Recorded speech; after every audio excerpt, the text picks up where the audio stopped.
पहुंचाएं सच्ची व सटीक खबर आप तक।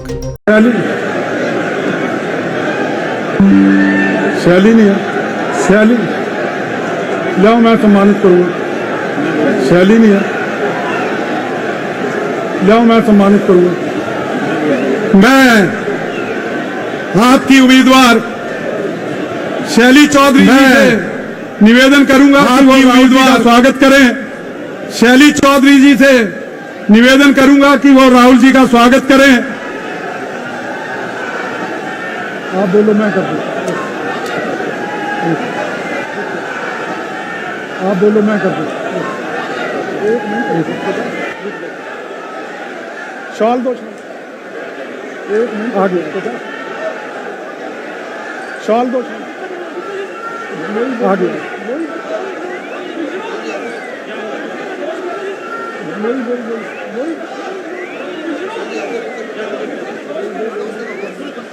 मैं शैली जी से कहूंगा कि वो राहुल गांधी जी का स्वागत करें। मैं शैली जी से कहूंगा कि वो राहुल गांधी जी का स्वागत करें।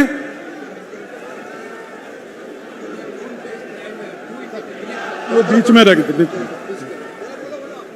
मैं शैली जी को कहूंगा राहुल गांधी जी का स्वागत करें।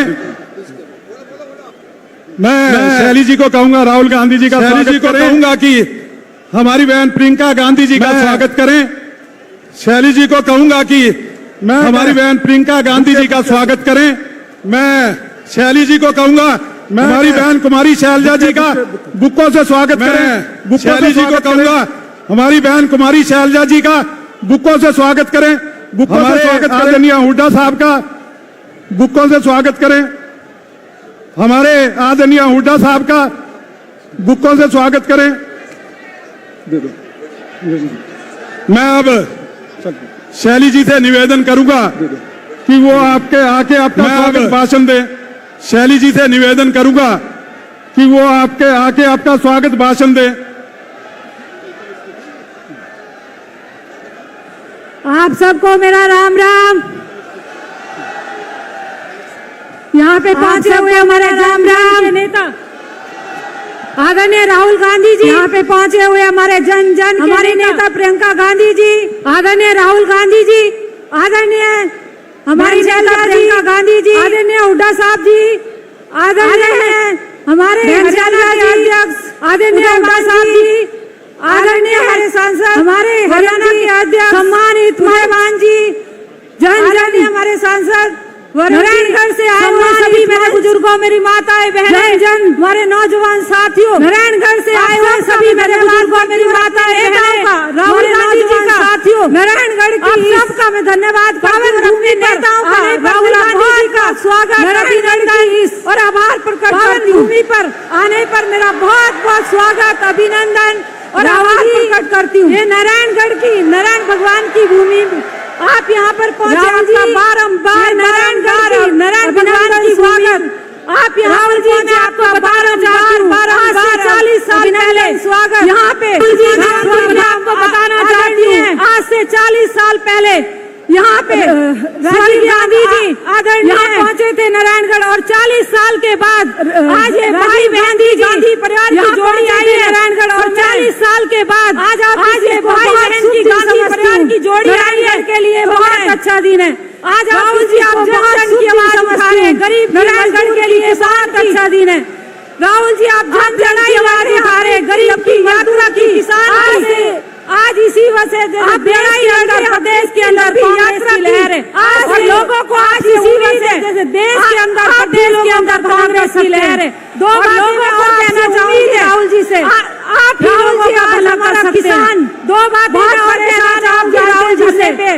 राहुल जी आज हमारा किसान कोई साधन नहीं है, ज्यादा खेती बाड़ी करते हैं लोग, तो यहाँ पे एक मिल है, रोजगार के साधन नहीं है, ज्यादा खेती बाड़ी करते हैं लोग, तो यहाँ पे एक मिल है से धरना चल रहा है। हमारे नेता मेरी मिल है उसके अंदर 10 साल से धरना चल रहा है।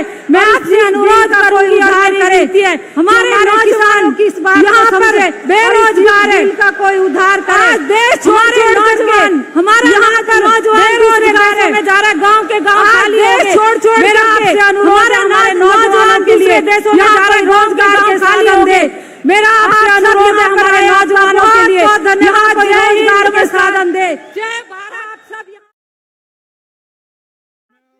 नमस्कार। एमपी हैं वरुण मुलाना जी, मैं उनसे अनुरोध करूंगा कि 2 मिनट में धन्यवाद। मैं अब हमारे एमपी हैं वरुण मुलाना जी, मैं उनसे अनुरोध करूंगा कि 2 मिनट में भारत देश के जन जन की आवाज, हम सब के भारत देश के जन जन की आवाज, हम सब के नेता, हमारे नेता प्रतिपक्ष राहुल गांधी जी, हमारी बहुत ही आदरणीय नेता प्रतिपक्ष की जनरल सेक्रेटरी, हमारी बहुत ही आदरणीय एआईसीसी की जनरल सेक्रेटरी प्रियंका गांधी जी, बहुत ही आदरणीय हमारे बहुत ही आदरणीय मैडम प्रियंका गांधी जी, प्रदेश के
पूरे देश का सम्मान रखा।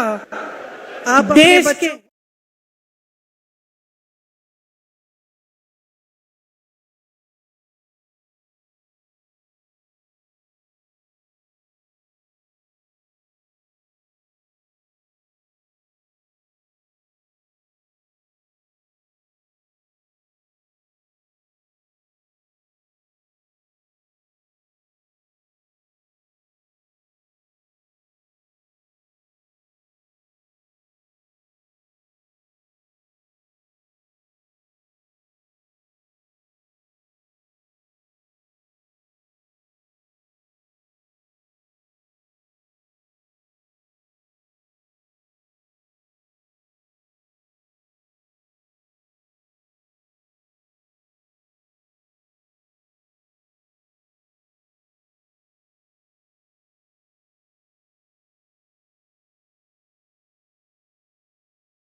महंगाई से लड़ रहे हो, संघर्ष कर रहे हो, सरकार कुछ नहीं कर रही है आपके लिए।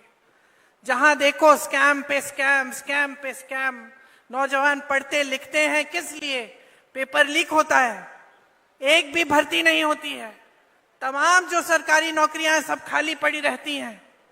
तो आपके सामने आपका भविष्य क्या है? आज आत्मसम्मान से जीना है, न्याय चाहिए, तो इस सरकार को फेंक निकालो, हटा दो इस सरकार को। कुछ नहीं मिला है आपको इस सरकार से, सिर्फ बड़ी बड़ी बातें। और मुझे ताज्जुब होता है कि बड़े से बड़े प्रधानमंत्री भी यहां आते हैं, वही पुरानी बातें कह रहे हैं जो 10 साल पहले कही। आज वादे कर रहे हैं कि वो ये करेंगे, वो करेंगे, एमएसपी करेंगे, रोजगार दिलवाएंगे। अरे 10 सालों में क्यों नहीं किया? 10 सालों में किसानों की सुनवाई क्यों नहीं हुई? नौजवानों की सुनवाई क्यों नहीं हुई? जवानों की, पहलवानों की सुनवाई क्यों नहीं हुई? महिलाओं की सुनवाई क्यों नहीं की? जो महंगाई के सामने तड़प रहे हैं, जूझ रहे हैं महंगाई से, एक छोटी सी चीज खरीद नहीं पाते। त्योहार आते हैं, घबराहट होती है। घर में कोई बीमार पड़ता है, घबराहट होती है। फीस भरनी पड़ती है, घबराहट होती है। और ये लोग वही घिसी पिटी बातें जो 10 सालों पहले इन्होंने आपसे की थी, वही बार बार दोहराते रहते हैं। कोई नई स्कीम इन्होंने निकाली आपके लिए? एक स्कीम निकाली, ये जो परिवार वाला आईडी कार्ड है, ये है इनकी नई स्कीम। परिवार पहचान पत्र कहते हैं, ये परिवार परेशान पत्र बन गया है। इसके लिए भी आपको परेशानियां ही झेलनी पड़ रही हैं। इसके अलावा कुछ नया नहीं लाए हैं। आपको मजबूत करने के लिए, आपके भविष्य को उज्जवल करने के लिए, आपको सम्मान देने के लिए कुछ नहीं लाए हैं। शैलजा जी ने कहा कि यहां कांग्रेस की लहर है। हुड्डा जी ने भी कहा कि पूरे हरियाणा में कांग्रेस की लहर है। मैं कहती हूं ये आपके सम्मान की लहर है। ये आपके सम्मान की लहर है। अब समय आया है कि संविधान के द्वारा जो आपको वोट दिया गया है, इसको आप एकदम सावधानी से आप इसका इस्तेमाल करें। अगर आज आप बट जाएंगे और किसी भी राजनीतिक दल ने आपको बांटने की कोशिश की और आप बट जाएंगे, आप इनके बहकावे में आ जाएंगे, तो आपको अपना सम्मान वापस नहीं मिलेगा। इस संविधान ने आपको सम्मान दिया है। इस संविधान ने आपको हक दिया है, अधिकार दिया है। इस संविधान को बदलने वाले जो बात करते हैं कि इस संविधान को बदलेंगे, उनको आप बदल डालें। ये सम्मान की लहर जो पूरे प्रदेश में फैली हुई है, इसको और भी मजबूत बनाइए। भाजपा जा रही है, कांग्रेस आ रही है, आपका सम्मान आ रहा है। आप मेरे साथ एक बार कहिए, भाजपा जा रही है, कांग्रेस आ रही है। डटकर वोट दीजिए। कांग्रेस के जितने भी नेता हैं, ये आपके लिए समर्पित हैं। ये हमेशा से जमीनी नेता रहे हैं। यहां पर सब मंच पे बैठे हैं मेरे बड़े भाई राहुल जी, जिन्होंने पूरे देश भर में यात्रा की। इससे बड़ा समर्पण आप मुझे पूरे देश भर में दिखा दीजिए, जो आपके लिए अपने जान देने के लिए तैयार हैं, जो दिन रात आपके लिए, आपकी एकता के लिए, आपके सम्मान के लिए काम करते हैं। हुड्डा जी बैठे हैं, शैलजा जी बैठी हैं, तमाम हमारे कार्यकर्ता, हमारे कांग्रेस के पदाधिकारी बैठे हैं। सब आप ही के लिए समर्पित हैं। हरियाणा को मजबूत बनाने के लिए, हरियाणा के विकास के लिए, आपके लिए दिन रात काम करके दिखाएंगे। आप हमारे हाथ मजबूत करिए। इस चुनाव में दिखाइए कि आप आज भाजपा से थक चुके हैं, ऊब चुके हैं। आप आज एक नई सरकार चाहते हैं जो आपके लिए काम करे, जो 24 घंटे आपके सम्मान को उभारे और आपको मजबूत बनाए।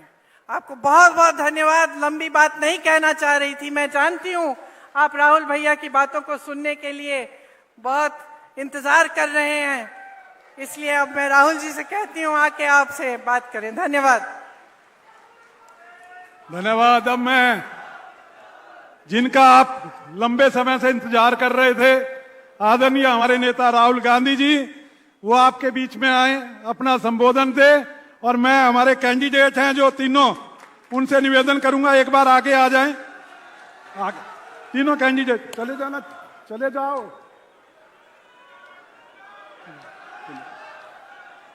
कांग्रेस पार्टी, राहुल गांधी।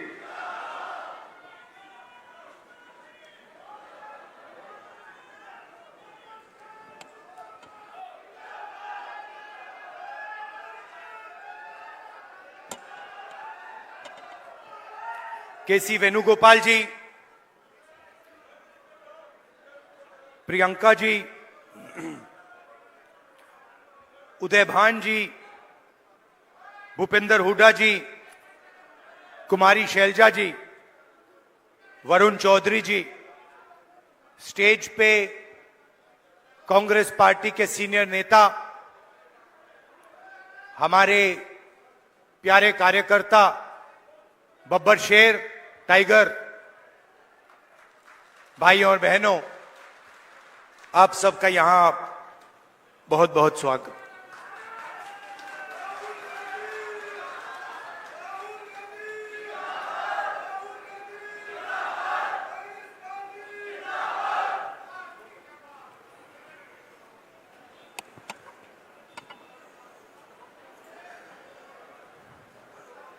मैं सबका भाषण सुन रहा था।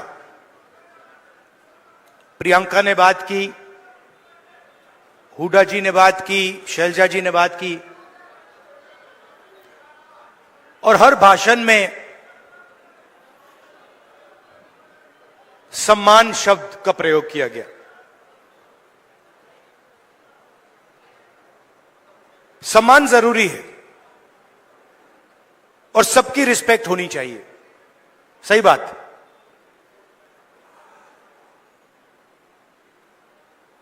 मगर उतनी ही जरूरी बात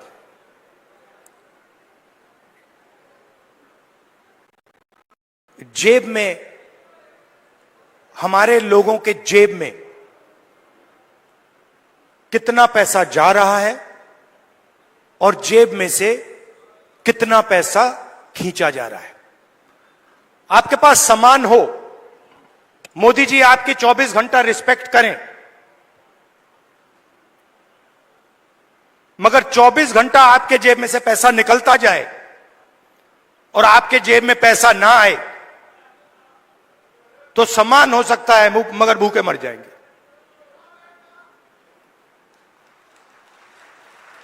तो सामान की जगह है, मगर मेरे लिए उतना ही जरूरी सवाल कि हमारे गरीब लोगों के जेब में उनके बच्चों की शिक्षा के लिए,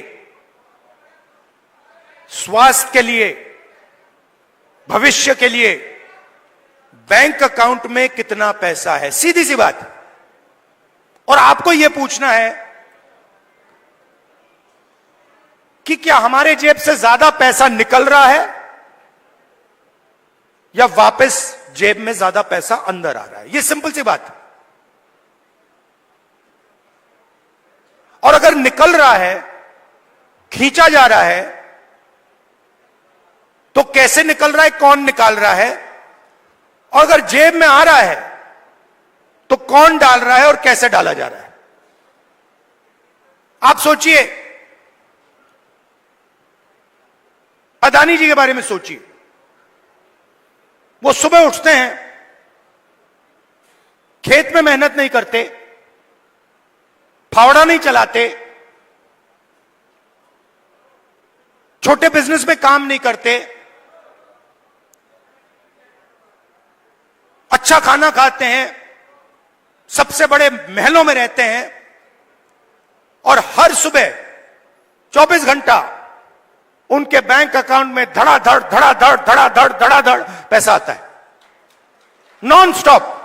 मतलब जैसे सुनामी आती है ना, वैसे ही उनके बैंक अकाउंट में पैसा घुस रहा है।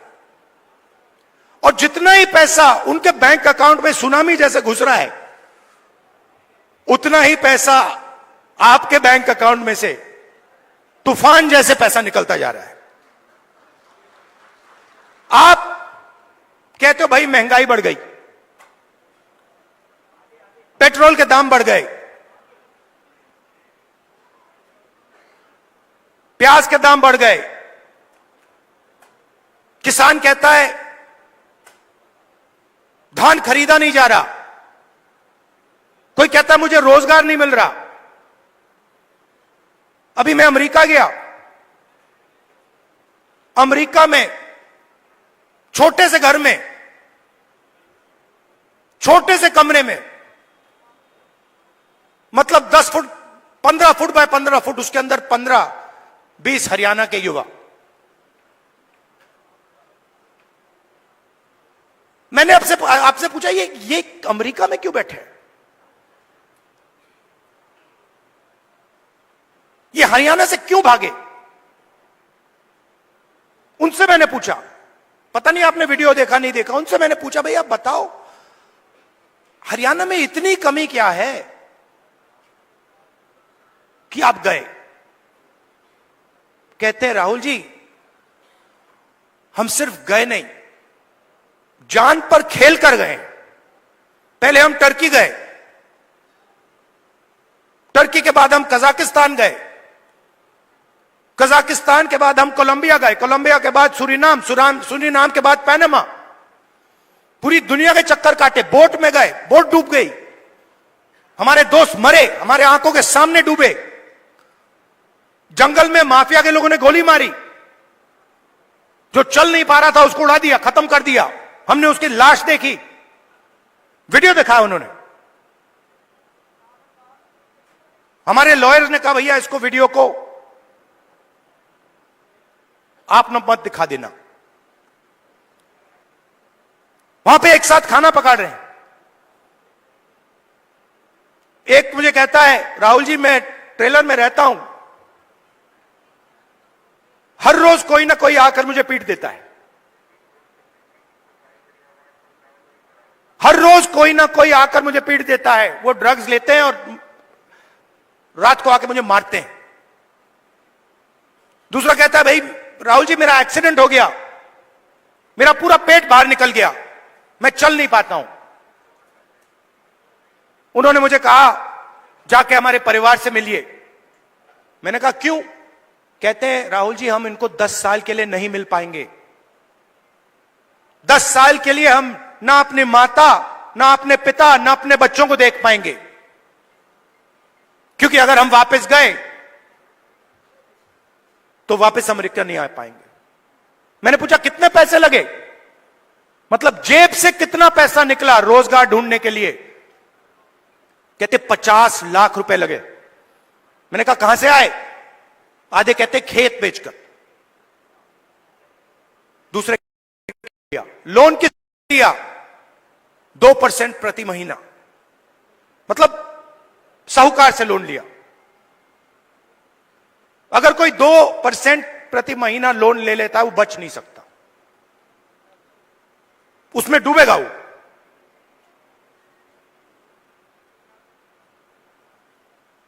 $50 लाख रुपए उनके जेब में से छीने गए क्योंकि हरियाणा उनको रोजगार नहीं दे सकता है।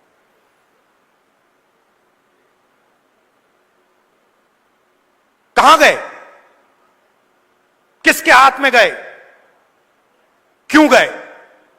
फिर मैं वापस आया, वायदा किया था, करनाल गया, 5 बजे सुबह परिवार से मिला, वीडियो कॉल चल रही है। मैं सोच रहा हूं हो क्या रहा है। एक तरफ अमेरिका में डैलस में 20-25 युवा, हिंदुस्तान का फ्यूचर वहां बैठा हुआ है, इस तरफ माताएं, बहनें, बेटे,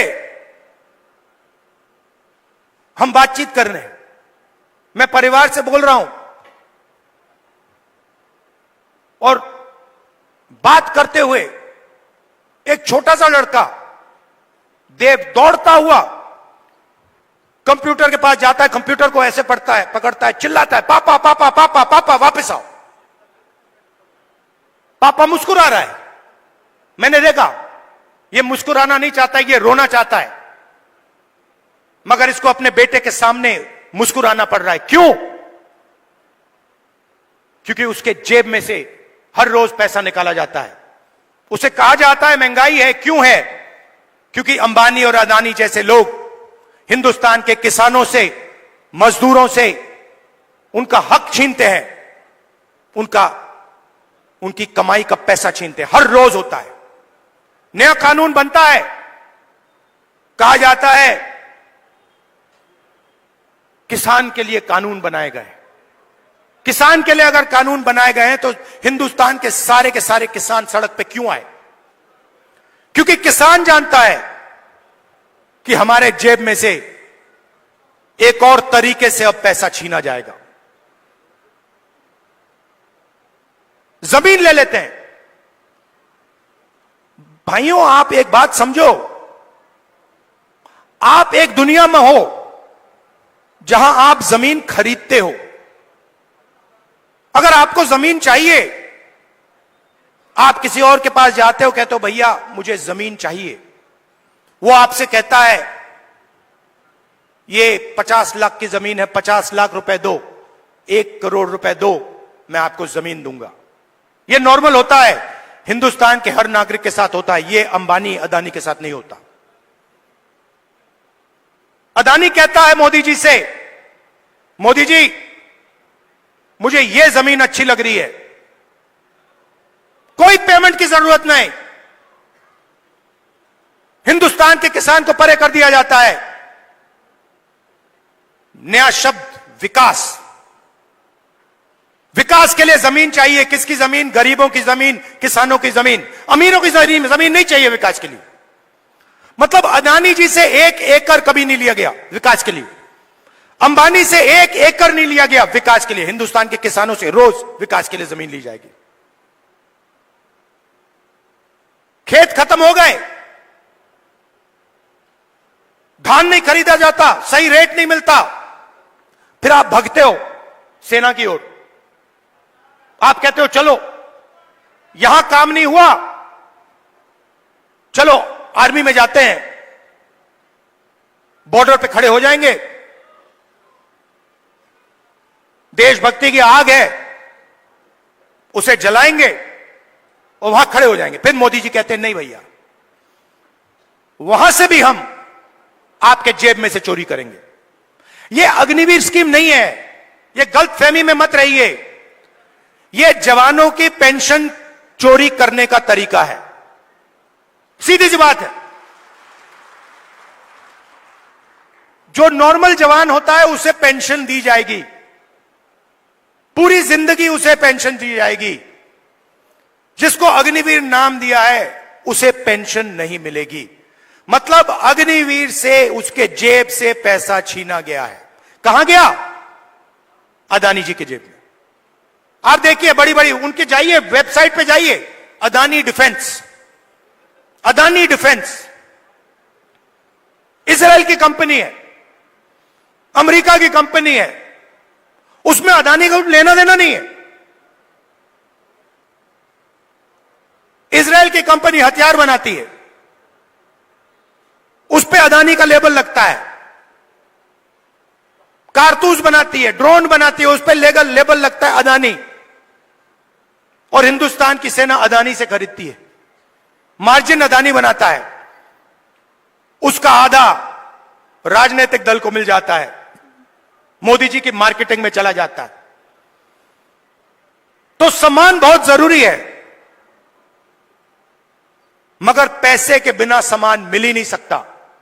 और मेरा लक्ष्य, जितना पैसा मैं बता रहा हूं आपको, याद रखो, जितना पैसा इन्होंने अदानी अंबानी को दिया है उतना पैसा मैं हिंदुस्तान के किसान, मजदूर, गरीब, दलित उनके जेब में डालने वाला हूं। एक ना एक तरीका निकाल कर, एमएसपी दिलवाकर, कर्जा माफ कर मैं बता रहा हूं, जितना नरेंद्र मोदी ने इनको दिया ना, आप देख लेना, उतना पैसा हम कांग्रेस पार्टी में गरीबों को देने वाले हैं। सिंपल सी बात है, सिंपल सी बात है।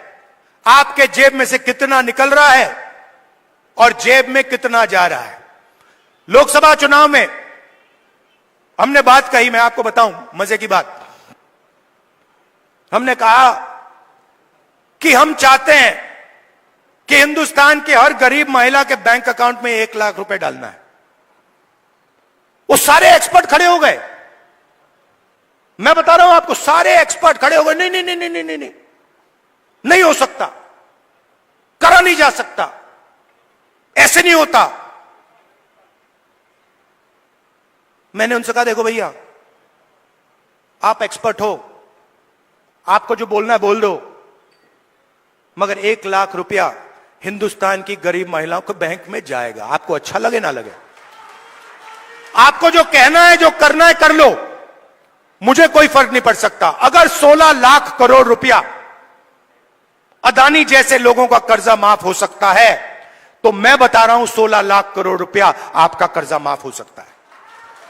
और मैं ये नहीं कह रहा हूं कि भैया उनका मत करो, इनका करो। मैं कह रहा हूं कि अगर अरबपतियों का हो सकता है तो फिर किसानों का हो सकता है। अगर आप न्याय चाहते हो, आप चाहते हो कि किसान का कर्जा माफ ना हो, मोदी जी कहते हैं किसान का कर्जा माफ नहीं होना चाहिए, तो फिर ठीक है, हर किसान इस बात को एक्सेप्ट करेगा, मगर फिर अदानी का भी 1 रुपया माफ नहीं होना चाहिए। अगर आप कहते हो कि अदानी का पैसा माफ होगा तो फिर किसान का होगा, मजदूर का होगा, स्टूडेंट्स का होगा, माताओं बहनों का होगा। और अगर आप चाहते हो कि हिंदुस्तान के किसान का कर्जा माफ ना हो, हम एक्सेप्ट करने को तैयार हैं, मगर फिर अरबपतियों का नहीं होगा। मगर अगर आप उनको पैसा देते हो तो इनको देना ही पड़ेगा। हम ये 2 हिंदुस्तान नहीं चाहते, हमें एक हिंदुस्तान चाहिए, न्याय का हिंदुस्तान। इसीलिए हरियाणा में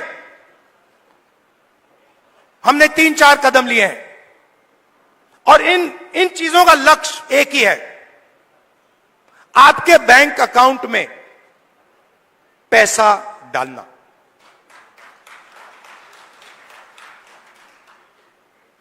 सबसे पहले महिला शक्ति योजना, 2000 रुपए हर महीने महिलाओं के बैंक अकाउंट में। आजकल गैस सिलेंडर कितने का है? कितने का लगता है गैस सिलेंडर? 1200, 700 रुपए, मतलब 500 रुपए का गैस सिलेंडर में लगेगा, 700 रुपए आपके बचेंगे, जेब में 700 रुपए जाएंगे। सामाजिक सुरक्षा, जो ओल्ड पेंशन स्कीम है उसको हम फिर से लागू करेंगे और 6000 रुपए हर महीने के विधवाओं को, बुजुर्ग लोगों को और डिसेबल्ड लोगों के बैंक अकाउंट में जाएगा। युवाओं के लिए सरकार में 2 लाख खाली रोजगार है, 2 लाख पोजीशन, मतलब 2 लाख लोगों के जेब में से नरेंद्र मोदी जी ने पैसा काट रखा है। 2 लाख युवाओं को हम वो सरकारी पोजीशंस देने जा रहे हैं और सबको, हर जात को, सब लोगों को न्याय के साथ, रिस्पेक्ट के साथ ये 2 लाख पोजीशंस दी जाएंगी। सीधा आपके जेब में पैसा जाएगा हर महीने बैंक अकाउंट में। किसान को गारंटीड एमएसपी हरियाणा में, और जो अभी आपका धान नहीं खरीदा जा रहा है, चुनाव खत्म होते ही, कांग्रेस की सरकार आते ही आपके बैंक अकाउंट में धान के लिए पैसा जाना शुरू हो जाएगा। 100 गज के प्लॉट 3.5 लाख रुपए, 2 बेडरूम के मकान के लिए गरीब लोगों के लिए हम देने जा रहे हैं। 300 यूनिट फ्री बिजली और 25 लाख रुपए हेल्थ इंश्योरेंस के लिए हरियाणा की सरकार हरियाणा के गरीब लोगों को देगी। ये देखिए, और आखिरी बात, जो सबसे जरूरी बात, जाति जनगणना। मुझे यह पता लगाना है कि इस देश में कौन से जात के कितने लोग हैं। आप देखिए, आज दिल्ली की सरकार देखिए, 90 अफसर हिंदुस्तान की सरकार चलाते हैं। ओबीसी की आबादी कम से कम 50%, दलित की आबादी 15%, आदिवासी 8%, माइनॉरिटी 15%, उसको आप जोड़ेंगे 90% हो जाता है। 90 अफसर में से जो हिंदुस्तान के बजट को बांटते हैं, सब निर्णय लेते हैं, जो हमें आके कहते हैं कि भैया नहीं, गरीबों को पैसा नहीं दिया जा सकता, नहीं किसानों का कर्जा माफ नहीं किया जा सकता, नहीं बीमा का पैसा नहीं एकदम नहीं दिया जा सकता। वही लोग 90 में से 3 ओबीसी वर्ग के हैं, आबादी 50%, 90 में से 3 और 5% बजट का निर्णय वो लेते हैं और पीछे छोटे छोटे कमरों में उनको बंद कर रखा है। बड़ी मिनिस्ट्री में नहीं मिलेगी उनको, छोटी सी मिनिस्ट्री मिलेगी। बड़ी मिनिस्ट्री में वही 8-9% के लोग, उन्हीं परिवारों के लोग, काम चलता जाएगा। दलित 15% है, 100 रुपए में से 1 रुपये का निर्णय दलित अफसर लेते हैं। 15% आबादी, और अगर हिंदुस्तान की सरकार 100 रुपए खर्च करती है तो 1 रुपया दलित अफसर निर्णय लेता है। इसीलिए मैंने कहा है, कांग्रेस पार्टी ने कहा है, हम ये जानना चाहते हैं इस देश में कितने दलित, कितने आदिवासी, कितने पिछड़े वर्ग के लोग हैं, और यह भी जानना चाहते हैं कि इस देश का जो धन है, जो संस्थाएं हैं, जो बिजनेसेस हैं, उसमें दलित कितने, आदिवासी कितने, पिछड़े कितने, ये हम पता लगाना चाहते हैं। छोटा सा उदाहरण देता हूं आपको, आप चौंक जाओगे, हिल जाओगे। आप खेती करते हो, लगे रहते हो, आप छोटा बिजनेस चलाते हो, नोटबंदी लग जाती है, गलत जीएसटी लग जाती है, आपको दबाया जाता है, कुचला जाता है। फिर मैं आपसे पूछता हूं, 90% आबादी है आपकी, दलित, आदिवासी, पिछड़े, माइनॉरिटी, और गरीब जनरल कास्ट, उसमें 5% और जोड़ दो, 95% आपकी आबादी। अब मैं आपसे सवाल पूछता हूं, हिंदुस्तान के सबसे बड़े कॉर्पोरेट, 250 सबसे बड़े कॉर्पोरेट्स, उसमें मुझे बता दो ओबीसी कितने, दलित कितने, आदिवासी कितने, गरीब जनरल कास्ट के कितने, मुझे बता दो। नहीं जानते आप, मैं बताता हूं। 250 में से एक दलित नहीं है, एक आदिवासी नहीं है, एक पिछड़ा नहीं है, और पूरा का पूरा कॉर्पोरेट सेक्टर 24 घंटा कानून बनवाता है। उसमें आपका कोई है ही नहीं, एक दलित नहीं है, एक आदिवासी नहीं है, एक पिछड़ा नहीं है। आपका काम मजदूरी करना, कॉन्ट्रैक्ट पे काम लेना, अमेरिका भागना, और उनका काम काले कानून, किसान कानून बनाना। यही हो रहा है। तो हमने कहा भैया हम पता लगाना चाहते हैं कॉर्पोरेट इंडिया में, मीडिया में पिछड़े लोग कितने हैं, दलित कितने हैं, ये हमारे आए हुए।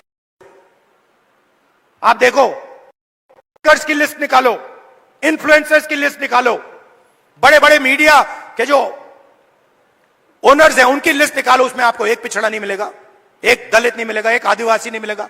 मतलब 90% हिंदुस्तान है ही नहीं, गेम में ही नहीं है। यह सच्चाई है। और हरियाणा की सरकार पहला कदम है। हरियाणा की सरकार आएगी, यहां पे बदलाव आएगा, मगर फिर दिल्ली में जब सरकार आएगी, मैं आपको बता रहा हूं, मुझे कुछ लेना देना नहीं है। मैंने अपने माइंड में एक बात रख ली है।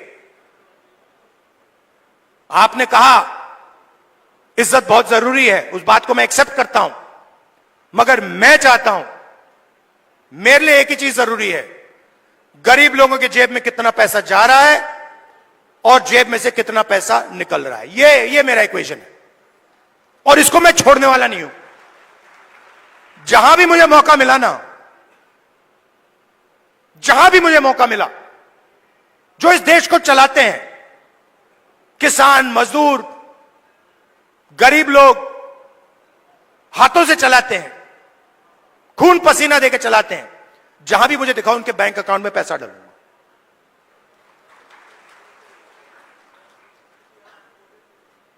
ये मैं आपसे कहना चाह रहा था। मैंने आपको धान की बात बताई, कि जैसे ही हमारी सरकार चुनी जाएगी वैसे ही धान का पैसा आपके बैंक अकाउंट में आना शुरू हो जाएगा। दूसरी बात, सरकार बनेगी तो 36 बरादरियों की सरकार बनेगी, सबकी सरकार बनेगी, न्याय की सरकार बनेगी और भागीदारी सबको दी जाएगी। और आखिरी बात, ये जो बीच में इंडिपेंडेंट पार्टी आ रखी हैं, छोटी छोटी पार्टियां हैं, ये सब बीजेपी की पार्टीज हैं।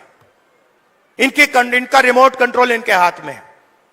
लड़ाई बीजेपी और कांग्रेस के बीच में है, विचारधारा की लड़ाई है। एक तरफ न्याय, दूसरी तरफ अन्याय, एक तरफ किसानों का हित, गरीबों का हित, मजदूरों का हित, और दूसरी तरफ अदानी जी और अंबानी जी जैसे लोगों का फायदा। यह मोदी जी की सरकार नहीं है, यह अदानी जी की सरकार है, यह बात याद रखिए। और हरियाणा में अदानी जी जैसे लोगों की सरकार नहीं चाहिए, किसानों की, मजदूरों की, गरीबों की सरकार चाहिए। जब भी आपको मेरी जरूरत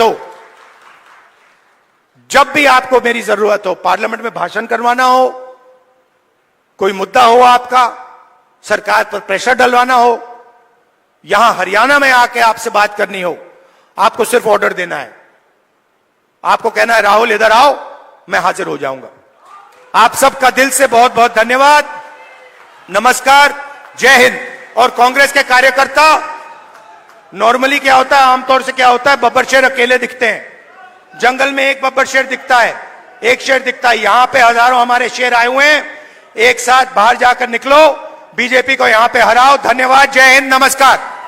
धन्यवाद। मैं हमारे पीसीसी के पार्टी अध्यक्ष हैं उदय भान जी, मैं उनसे निवेदन करूंगा कि वो भी आके धन्यवाद करें। हेलो, लोकसभा में प्रतिपक्ष के नेता, कांग्रेस के पूर्व राष्ट्रीय अध्यक्ष आदरणीय श्री राहुल गांधी जी, हमारे बीच में उपस्थित आदरणीय बहन प्रियंका गांधी जी, हमारे बीच में उपस्थित आदरणीय श्री केसी वेणुगोपाल जी, हरियाणा के पूर्व मुख्यमंत्री, लोकप्रिय नेता आदरणीय चौधरी भूपेंद्र सिंह हुड्डा जी, हमारी बहन कुमारी शैलजा जी, वर्किंग प्रेसिडेंट आदरणीय भाई रामकिशन जी, यहां से आपकी विधायिका और वर्तमान में चुनाव लड़ रही बहन शैली जी, प्रदीप चौधरी जी, और मंच पर बैठे हुए मेरे अन्य सभी नेतागण, आदरणीय राहुल गांधी जी का मैं हरियाणा प्रदेश कांग्रेस कमेटी की तरफ से हार्दिक स्वागत करता हूं, अभिनंदन करता हूं और बहुत बहुत धन्यवाद करता हूं कि उन्होंने जो बेहतरीन ढंग से जिस तरह से भाजपा की नीतियों को बेपर्दा करने का, उनका पर्दाफाश करने का काम किया है। मैं ये नम्र निवेदन करता हूं, अपील करता हूं, इस भाजपा के 10 साल के कुशासन को उखाड़ फेंकने के लिए आप सब एक हो जाएं। बहुत बहुत धन्यवाद।